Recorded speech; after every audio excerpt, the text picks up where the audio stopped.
Noswaith dda, a chroeso i'r Gwasanaeth hwyrol, a diolch eto am y gwahoddiad i fod yma i cynnal y gwasanaeth heno.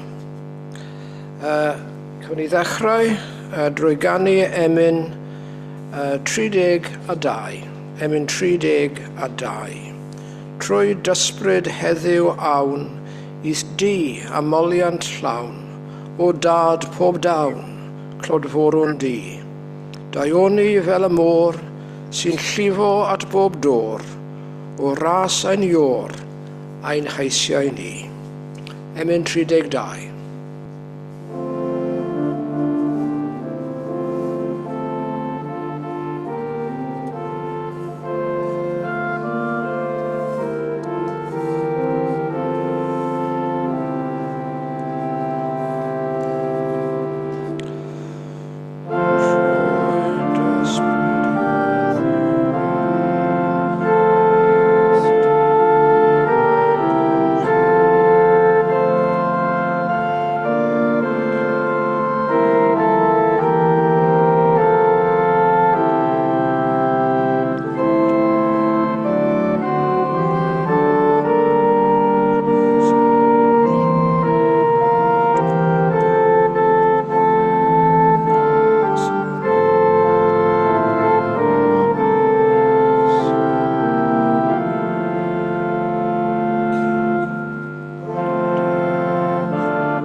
Credwn yn niw, dad holl y lluog, creawdwr a llywodraethwr pob peth. Credwn yn Iesu Grist a'i unig ynedig fab, a'n harglwydd a'n gwaredwr. Trwy ei fywyd, a'i farwolaeth ar groes, a'i atgyfodiad, gorchfagodd bechod ac angau, gan faddau i ni a'n pechodau, a'n cymodi a Duw. Credwn yn yr ysbryd glân. Trwyddo ef mae Crist yn preswylio yn y credinwyr, gan ei sancteiddio yn y gwirionedd. Credwn yn yr eglwys, corff Crist a chymdeithas y saint, yn yr ysgrythurau sanctaidd, yng ngweinidogaeth y gair a'r sacramentau. Credwn yn y fodiad tairnas Dduw, ac yng ngobaith gwynfydedig y bywyd tragwyddol, trwy ein harglwydd Iesu Grist. Credwn mai diben pennaf dyn, a dyw gogoneddi Duw, a fwynhau byth ac yn dragawydd.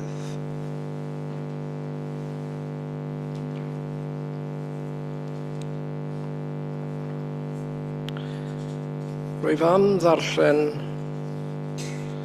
adnod o Efengil Matthew, neu darn o Efengil Matthew, a wedyn o Marc a Luc ar yr un testyn, a wedyn darn braidd yn hirach o Efengil Ioan. I gyd yn ymwneud â bedydd yr arglwydd. I ddechrau o Efengil Matthew. Daeth Iesu o Galilea i'r Iorddonen at Ioan i'w fedyddio ganddo. Ceisiodd Ioan ei rwystro, gan ddweud, "My fi sydd ag angen fy medyddio gen y ti, ac a wyt ti yn dod at y fi." Medda Iesu wrtho, "Gad i mi ddod yn awr, oherwydd fel hyn y mae'n weddus i ni gyflawni popeth a mae cyfiawnder neu ofyn. Yna gadodd Ioan iddo ddod. Bedyddiwyd Iesu ac yna pan gododd allan o'r dŵr, dyma'r nefoedd yn agor iddo, a gwelodd ysbryd Duw yn disgyn fel cylomen ac yn dod arno. A dyma lais o'r nefoedd yn dweud, hwn yw fy mab yr anwylid, ynddo ef yr wyf yn ymhyfrydu.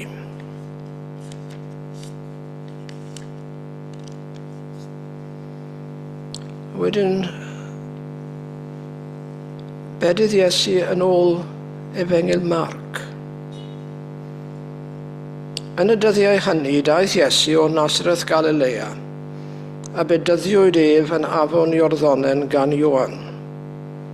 Ac yna, wrth iddo godi allan o'r dŵr, gwelodd y nefoedd yn rhwygo'n agored, a'r ysbryd fel cylomen yn disgyn arno. A daeth llais o'r nefoedd. Ti yw fy mab yr anwylid, yno ti yr wyf yn ymhyfrydu.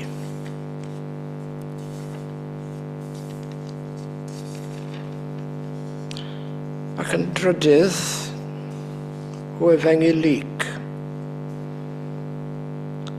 Pan oedd yr holl bobl yn cael ei bedyddio, yr oedd Iesu ar ôl ei fedydd ef yn gweddio. A gorwyd yn ef, a disgynnodd yr ysbryd glân arno mewn ffurf gorfforol fel cylomen. A daeth llais o'r nef, ti yw fy mab yr anwylid, yno ti yr wyf yn ymhyfrydu.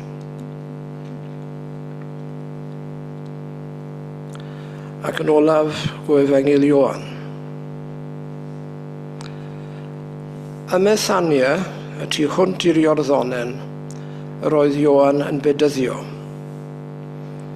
Gwelodd Iesu'n dod tuag ato a dywedodd, dyma oen Duw sy'n cymryd ymaith bechod y byd. Hwn yw'r un y dywedais i amdano, ar fy ôl i y mae gŵr yn dod sydd wedi fy mlaenori i, oherwydd yr oedd yn bod o'n blaen i. Nid oeddwn ninnau'n ei adnabod, ond daethym i yn bedyddio y dŵr mwyn hyn, iddo ef gael ei amlygu i Israel. A thystiodd Ioan fel hyn. Gwelais yr ysbryd yn disgyn o'r nef fel cylomen ac fe arhosodd arno ef. Nid oeddwn innau ei adnabod, ond yr un am hanfonodd i bedyddio y dŵr, dywedodd ef wrthyf, pwy bynnag y gwelid i'r ysbryd yn disgyn ac yn aros arno, hwn yw'r un sy'n bedyddio ar ysbryd glân. Yr wyfinau wedi gweld ac wedi dwyn tystiolaeth, mae mab Duw yw hwn. Tranoeth yr oedd Ioan yn sefyll eto gyda dau o ddisgyblion. Ac wrth wylio'r Iesu'n cerdded heibio, meddai, dyma oen Duw. Clywodd oedd ddau ddisgybl ef yn dweud hyn, ac aethant i ganlyn Iesu. Troes Iesu, ac wrth ei gweld yn canlyn, dywedodd wrthynt, beth yr ydych yn geisio? Dywedasant wrtho, Rabi, ystyr hyn o gyfiaethu yw athro, ble rwy ti'n aros? Dywedodd wrthynt, dewch i weld. Felly aethant a gweld lle roedd yn aros, a'r diwrnod hwnnw aros asant gydag ef. Yr oedd hi tua 4 o'r gloch y prynhawn. Andreas, brawd Simon Pedr, oedd un o'r ddau, a aeth i ganlyn Iesu ar ôl gwrando ar Ioan. Y peth cyntaf a wnaeth hwn oedd cael hyd o'i frawd Simon, a dweud wrtho, yr ydym wedi darganfod y Mesaia, hynny yw o gyfiaethu Crist. Daeth ag ef at Iesu. Edrychodd Iesu arno a dywedodd, ti yw Simon, fab Ioan, dy enw fydd Cephas, enw a gyfieithir Pedr. Tranoedd penderfynodd Iesu y madael yn mynd I Galilea. Cafodd hyd I Philip, ac meddai wrtho canlyn fi. Gŵr o Bethsaida, tref Andreas a Pedr oedd Philip. A cafodd Philip hyd I Nathanael, a dwaid wrtho, yr ydym wedi darganfod y gŵr yr ysgrifennydd Moses yn y gyfraith amdano, a'r proffwydi hefyd, Iesu, fab Joseph o Nazareth.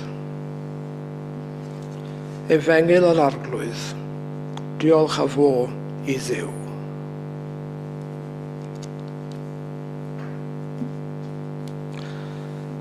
Hawn ni nawr canu ein hael emyn 592. 592. Ysbryd glân, golome nef, gwrando'n rasol ar ein llef, aethom yn wywedig iawn, disgyn yn dy ddwyfol ddawn. Emyn 592.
Gweddiwn.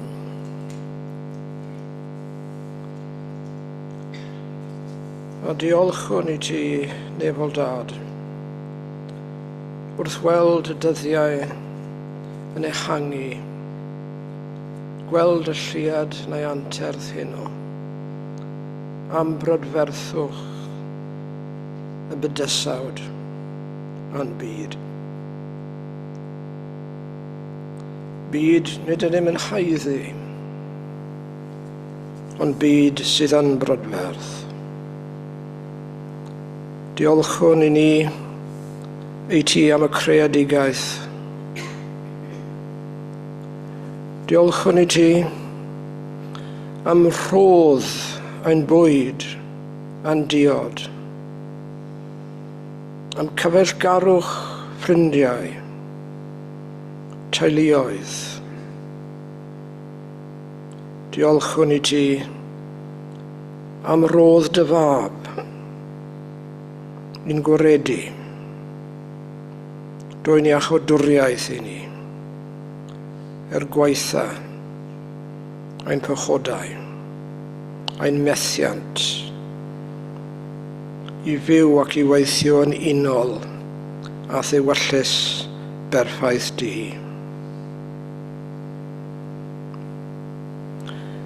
Gweddiwn dros yr eglwys, corff dy fab yn y byd. Gofynnwn am fyddaiant, a mae'n methu fod yn un, fel yr oedd am I ni fod yn un. Gweddiwn dros bawb sydd yn gyfrifol am creu'r undod yna ymhlith dy bobl. Gweddiwn am y gwaith ecwmenaidd rhwng yr enwadau, rhwng yr eglwysi, I tyfu at yr undod ar ydy ti a dy fab yn ewyllysio ar ein rhan. Gweddiwn am i'r ysbryd glân ein arwain yn ffyrdd heddwch a thangnefedd, cyfiawnder,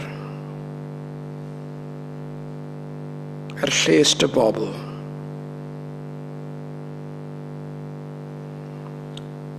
Gweddiwn am ddoethineb ar gyfer rhaini sydd yn llywodraethu cenhedloedd y byd. Gweddiwn dros y llywodraeth yma yng Nghymru, y Senedd, yn llywodraeth lleol yma yn Ninas Caerdydd. Gweddiwn dros llywodraeth y Deyrnas Unedig, y Senedd yn San Steffan, a phawb sy'n dwyn awdurdod yn ein cenedl. Gweddiwn drostynt iddyn nhw cael doethineb yn eu penderfyniadau lles dy bobl, yn nawr ac yn y dyfodol. Wrth gofio y rai sy'n dioddef ar hyn o bryd fel canlyniad y tannau yng Ngogledd America, yn Los Angeles. Gweddiwn am dyfalbarhad yn y gwaith o ddelio gyda problemau sydd yn achosi newid hinsawdd ac yn hesu byd eang. Gweddiwn dros bawb sydd ymdrechu ar hyn o bryd yn y gwasanaethau brys, yn peryglu eu bywydau eu hunan lles ein cyddynion. A gofynnwn gweddiwn am gysur ar gyfer y bobl sydd wedi colli cymaint dros y dyddiau diwethaf. Eiddo, cartrefi, aelodau o'i teuluoedd.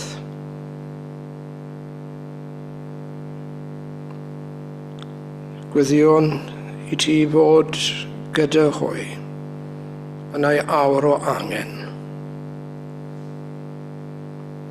Gweddiwn am dyfendydd ar ein hysgolion, colegau a phrifysgolion wrth iddynt ymgynnull unwaith eto am y tymor newydd. Dyfendydd ar ein pobl ifanc a phawb sydd yn gyfrifol am ei haddysg. Gweddiwn iddynt gael addysg sydd yn agor eu meddyliau at brydferthwch y greadigaeth, cyfoeth ein diwylliant a gwybodaeth ohono ti ath fab Iesu Grist.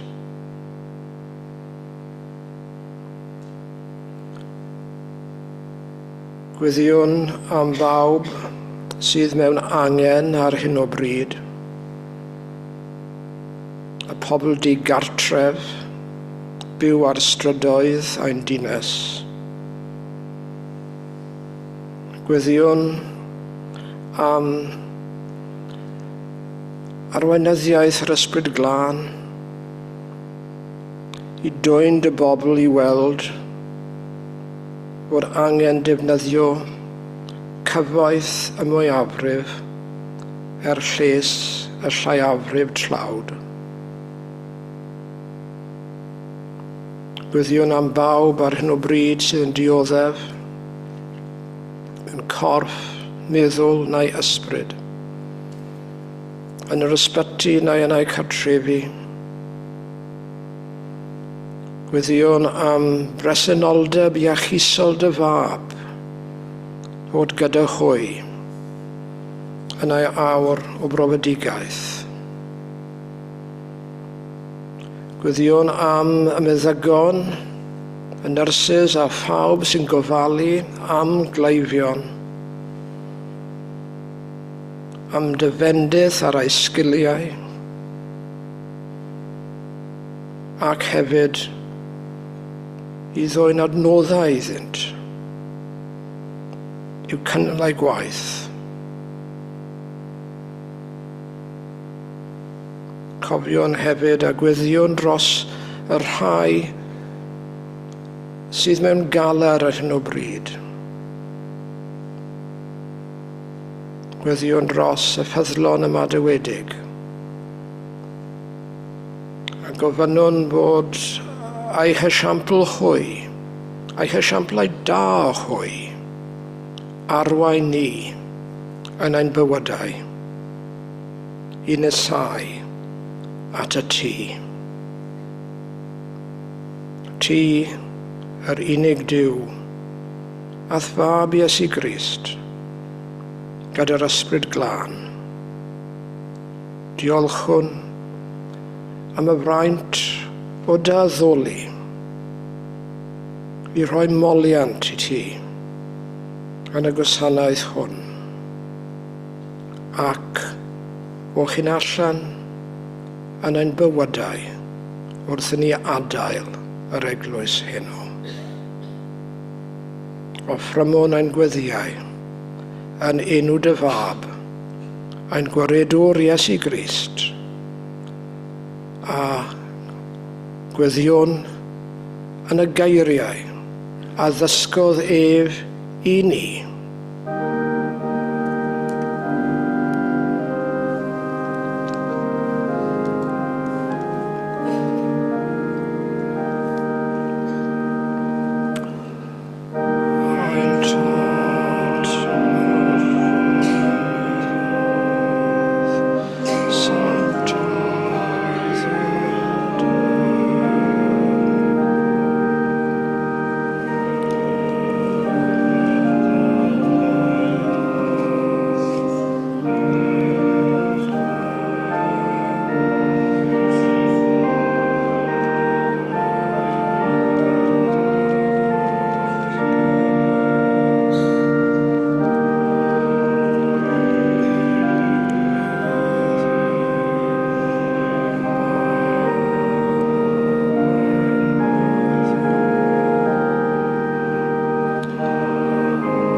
Chanwn yn awr ein trydydd emyn 710.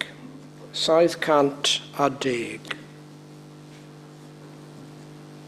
Arglwydd Iesu, disgym gerdded trwy y byd yn ôl dy droed, hollodd neb y ffordd i'r nefoedd wrth dy ganlyn di erioed. Mae dy olau, ond cael gweld dy wyneb di. 710.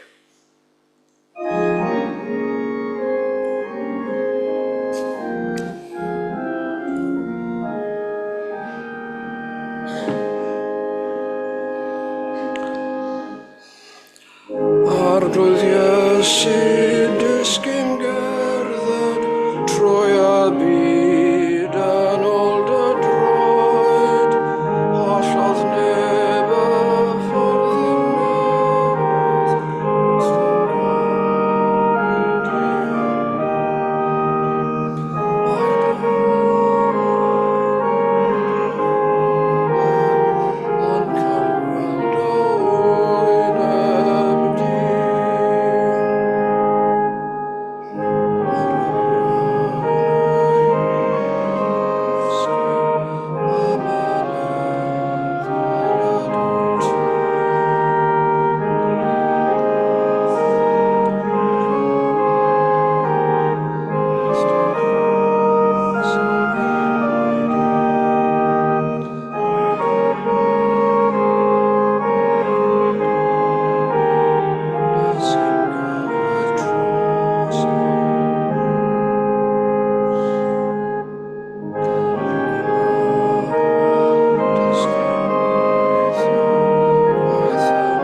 Yn enw'r Tad a'r Mab a'r Ysbryd Glân.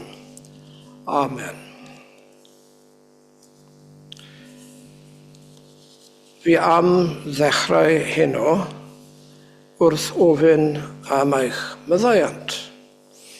I maddau mi am hepgor yr intrada ar ddechrau'r gwasanaeth. Wedi pechu wrth wneud hynny, a fi'n gobeithio byddwch chi'n maddau i fi fel o ffeiriad eglwysig am camddeall y drefn yma yn Eglwys Presbyteraidd Cymru. A mae rhaid i mi ofyn am fyddaiant am reswm personol arall hefyd oherwydd fy mod i nawr yn offeiriad yn yr Eglwys yng Nghymru a wedi bod yn aelod o'r Eglwys am 60 o flynyddoedd. Ces i fy medyddio yn Eglwys Presbyteraidd. Yn Eglwys y Parch, yng Parch, pan o fi'n blwydd oed.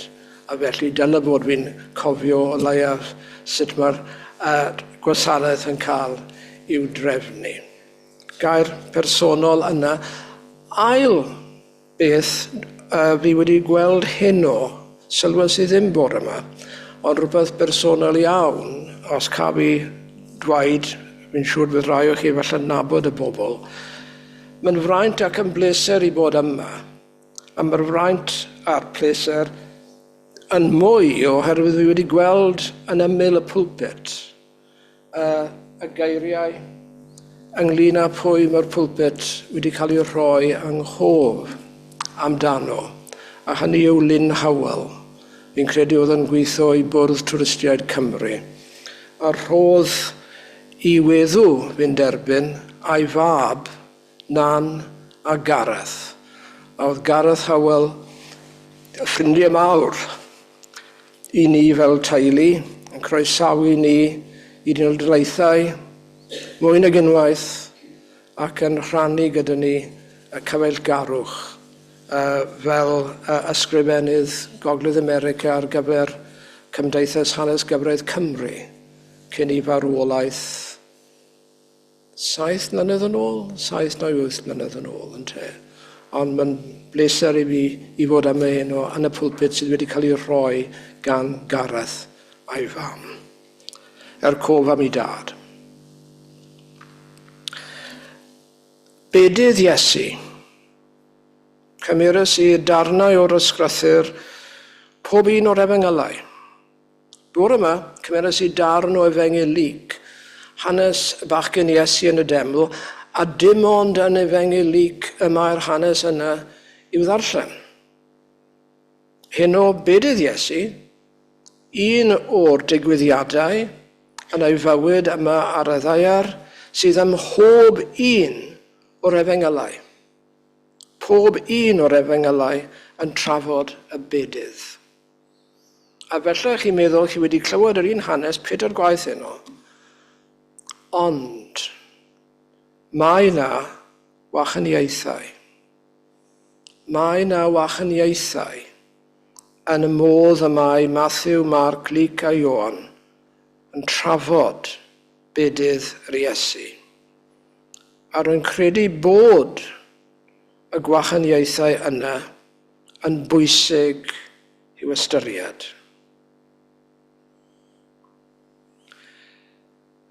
Yr Efengyl cyntaf i gael ei ysgrifennu yn ôl ysgolheigion yw Efengyl Marc. Does dim pawb yn derbyn hynny, mae'r Eglwys Pybyddol yn dal i'r syniad bod Matthew yw'r Efengyl cyntaf. Mae'r rhan fwyaf o'r eglwysi yn derbyn mae Efengyl Marc yw'r un cyntaf i gael ei ysgrifennu. Byr iawn yw'r disgrifiad yn Efengyl Marc, ac wrth gwrs mae'r Efengyl yn dechrau gyda cenhadaeth Ioan Bedyddiwr o bedydd yr Iesu. Does dim byd yn Efengyl Marc am y geni, dim byd am blentyndod Iesu, dim byd am ei achau. Syth mewn, Ioan Bedyddiwr a'r bedydd. A beth mae Marc yn dweud yw, wrth i'r Iesu gael ei bedyddio, mae llais yn dod o'r nef yn dweud, ti yw fy mab ar y nwylyd, yno ti yr wyf yn ymhyfrydu. Llais o'r nef yn datguddio pwy yw'r Iesu, ond at bwy mae'r llais yn siarad. Ti. I'r Iesu yn unig y mae'r neges yn cael ei roi. Ti yw fy mab ar y nwylyd. Nid i'r tyrfa, nid i Ioan Bedyddiwr, ond i'r Iesu ei hun. Ydy hwn yn golygu mae dyma'r moment yr oedd yr Iesu ei hun yn deall ei natur diwiol, yn deall y cenhadaeth oedd o'i flaen, yn deall efallai y pwerau oedd ganddo. Dim yn sioc felly, os ar ôl clywed hynny, y peth nesaf yw bod yn encilio i'r anialwch, i ddweud, fel maen nhw'n dweud heddi, sortio hunan mas. Beth oedd y llais hyn yn golygu? Os oedd hyn yn newydd i'r Iesu,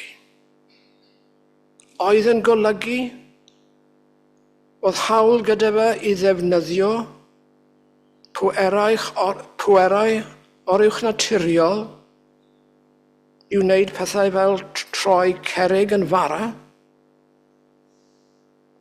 Dyle fe roi prawf ar yr hyn oedd e wedi clywed, taflu hunain o mynydd I weld os y Duw yn ei arbed. Dyle fod yn nelu at cael pŵer gwleidyddol I cael ei wneud yn frenin fel yr oedd rai pobl yn eisiau.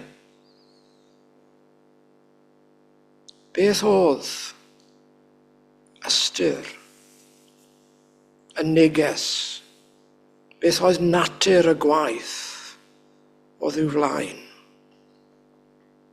Perffaith Duw, ond hefyd perffaith dyn, ac os yn berffaith dyn yn tyfu mewn gwybodaeth, nid yn unig o'r byd a phobl eraill, ond fel yr ydym ni I gyd, yn tyfu mewn gwybodaeth o'n hunain. Ac os oedd yr Iesu yn rhannu ein dynoliaeth ni, roedd rhaid iddo fo rhannu hefyd y proses yna o darganfod pa fath o berson oedd e. Ti yw fy mab yr anwylid. Mae Efengyl Matthew yn wahanol. Wrth i'r Iesu nesau at Ioan Fedyddiwr, mae'n amlwg bod Ioan Fedyddiwr yn gwybod bod y person yma sydd yn dod ato a'i gefnder yn gwybod bod y person yma yn etholedig gan Duw. A mae Ioan yn teimlo bod yn anaddas iddo fe bedyddiwr Iesu. Mae'n protestio ac yn gweud, ydych chi'n dod at y fi? Ond mae'r Iesu yn dweud yn glwmp ac yn blaen iddo. Mae rhaid wneud hyn nawr mwyn i'r cenhedlaeth gael i'w gyflawni. A mae Ioan yn bedyddiwr Iesu, ac ar ôl ei fedydd, llais o'r nef, ond y geiriau gwahanol yn ôl Matthew. Hwn yw fy mab yr anwylid, yn ddo ef yr wyf yn ymhyfrydu. Nid llais sydd yn siarad ar Iesu yw hwn, ond llais sydd yn siarad at bwy? Y terfawdd o gwmpas? Pawb yn clywed y llais? Neu efallai Ioan Fedyddiwr yn unig. Cadarnhau yr hyn oedd Ioan wedi rhagweld wrth iddo ceisio rwystro'r Iesu gan ddod I gael ei bedyddio. Yn y gwahaniaeth bwysig yma, oherwydd os oedd y llais yn amlygu natur duwiol yr Iesu fel mab Duw, oedd hwn yn rhywbeth oedd yn cael ei amlygu I bawb o gwmpas, I unigolyn diwysiedig, neu dim ond at yr Iesu fel y mae Marc yn dweud.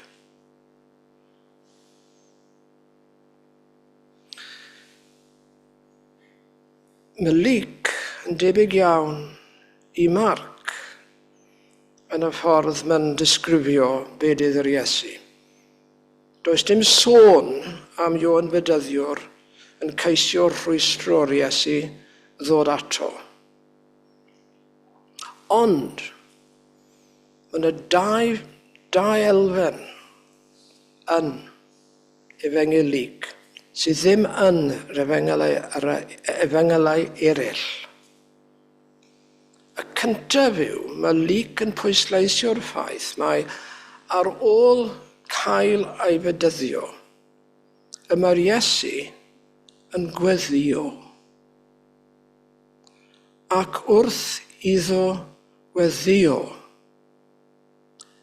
y mae dau beth yn digwydd. Yn gyntaf, y mae'r ysbryd glân yn disgyn arno, ond mae Luc yn bendant mewn ffurf corfforol. Mae hwn yn rhywbeth corfforol sydd yn digwydd. Felly rhywbeth gall pawb gweld, ond efallai nid pawb yn dehongli.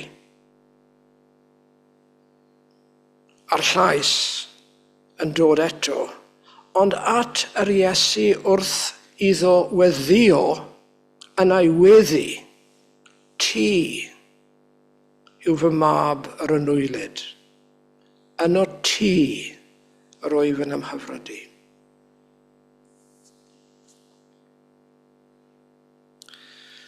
Wrth i ni symud i'r efengyl olaf i gael ei ysgrifennu, efengyl Ioan. Efallai oedd Ioan ei hunain yn bresennol. Nid oedd Luc, nid oedd Matthew, a oedd Mark siŵr o fod yn llawer rhy ifanc. Wedi clywed am yr hyn, wedi derbyn tystiolaeth pobl eraill oedd Luc, Matthew a Mark.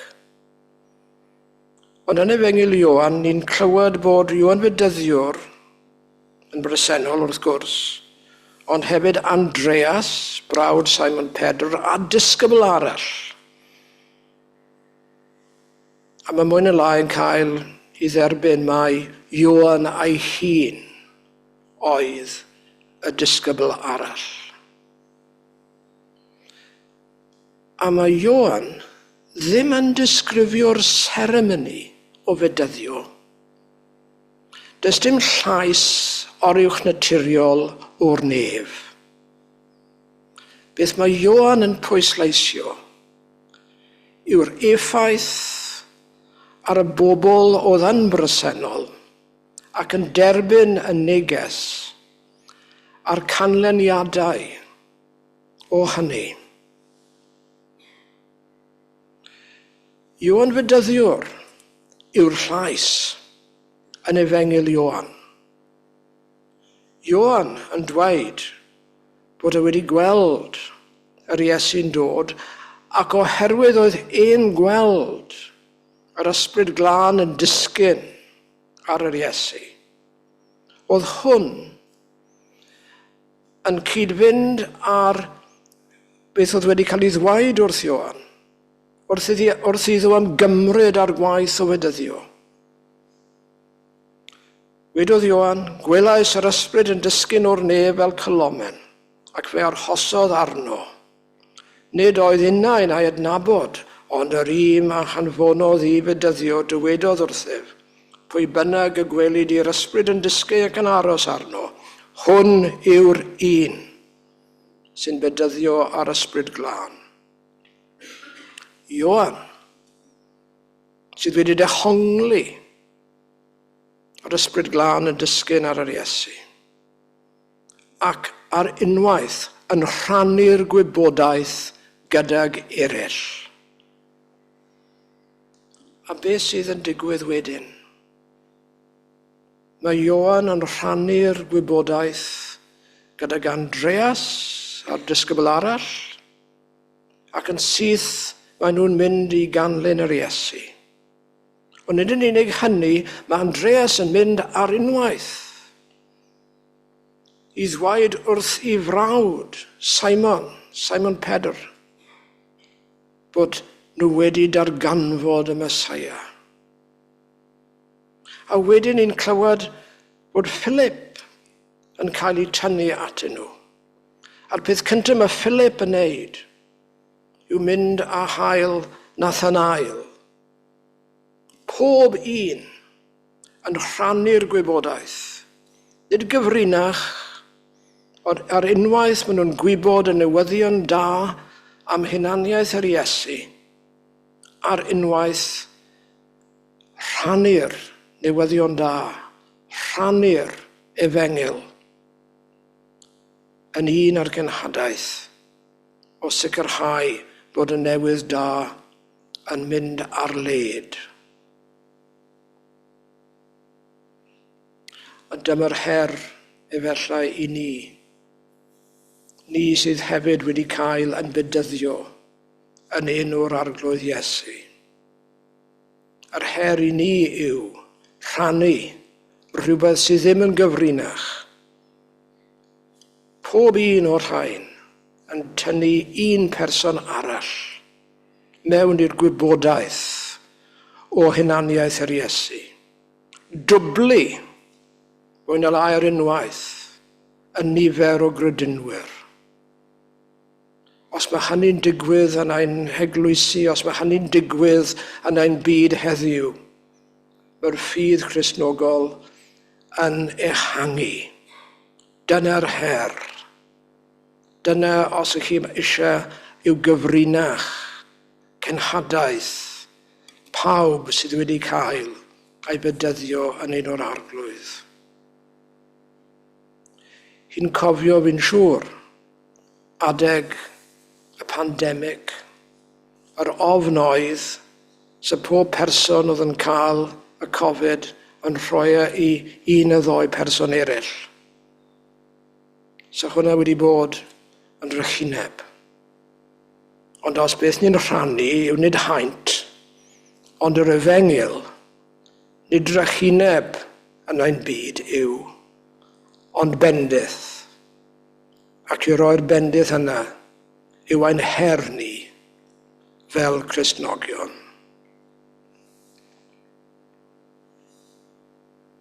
Gweddion am yr ewyllys i gyflawni y cenhadaeth yna yn yr un modd a Ioan, Andreas, Philip a'r disgyblion eraill. Amen.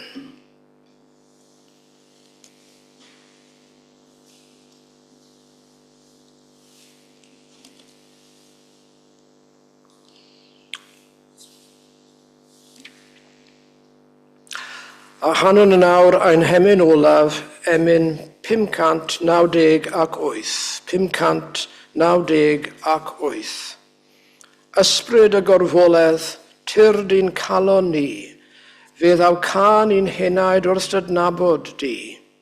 Cyfaredda'n hysbryd a llawenydd byw, nes i'n lwyr feddiannu, cyfoeth mawr ein diw. 598.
glas ein harglwydd Iesu Grist, a hariad Duw, a chymdeithas yr ysbryd glân, a fo gyda ni oll, yr awr hon, ac yn dragywydd.